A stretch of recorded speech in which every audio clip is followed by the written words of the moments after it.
have to show you this because it's so cute. That's Thor, and that's Slinky. Thor's a 7-year-old Great Dane. Now I'm 6'3", and he makes me feel small. He's like a miniature horse, and Slinky's a dachshund, which is just hilarious. He's about 1 year old. So these are 2 dogs I'm taking care of. Look, Thor just stuffs his face in the corner and goes right back to sleep. Slinky's never too far behind. It's so cute. All right, so the element we're talking about today is water. If you're a water dominant element, this is what we have to talk about today. People with dominant water element energy are imaginative, creative, and intuitive. They feel things deeply and love to philosophize and seek spiritual truth. They have an inner courage and determination, but become fearful when stressed. They require boundaries and time to work through problems and make decisions. So fearful when stressed, water is related to kidneys, and kidneys are related to the emotion of fear, right? So it all goes hand in hand. Organs is kidney and bladder. The tissue is hair and bone, right? So if you have low back pain, it's usually a kidney issue as well. The emotion is fear, like I said. Circulation of energy is 3 to 5 p.m., which is your kidneys, and 5 to 7 p.m., which is your bladder.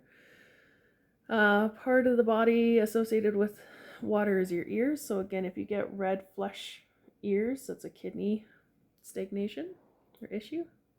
Skin color, dark black, again, under your eyes. If it's dark or black, that's also where your kidneys are, right? Speech or voice is a groan, which is interesting. Because the kidneys are associated with the ears, your sensation is hearing. Cravings are salt or salty. Always think of salted water.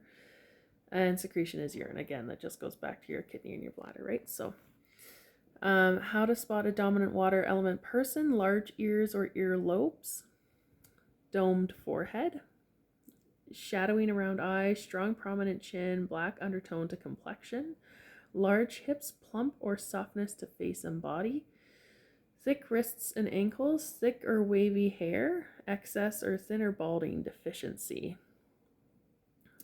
So my mom actually has like a deficiency, like right up here. Her hair is thinning, which I find interesting. She also only has 1 kidney, so it correlates, right? She had to have it removed 15 or so years ago due to kidney cancer, which again associates with what happened in her life at the time. She had a lot of loss, and then she was on her own a lot, so a tremendous amount of fear to deal with, and that's likely why she lost her kidney.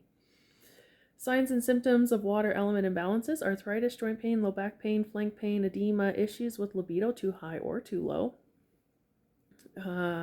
prostate or menstrual problems, hormone imbalances, hearing problems, lack of sexual secretions, thinning or loss of body hair, difficult/frequent urination, puffiness under eyes, tinnitus characterized by a low humming sound, infertility, lack of stamina, aggravated by cold temperatures. Nutritional recommendations is to emphasize beef as your main protein source because it's thermogenic. It creates heat. Use mineral-rich sea salt, especially for water retention. Don't overconsume water, and avoid cold foods and cold drinks, right? Because if you have an imbalance of it, you're aggravated by cold temperatures. So that's also what you put into your body, not just the external circumstances. So that is more information on water element dominance. Let me know if you learned anything, or if you just think the dogs are super cute. Leave them a little heart emoji down below, or a dog face with the heart eyes. Show them some love. They're adorable. They're great dogs. Let me know what element was most dominant for you, if it was wood, earth, fire, metal, or water. I'd love to know. Let me know.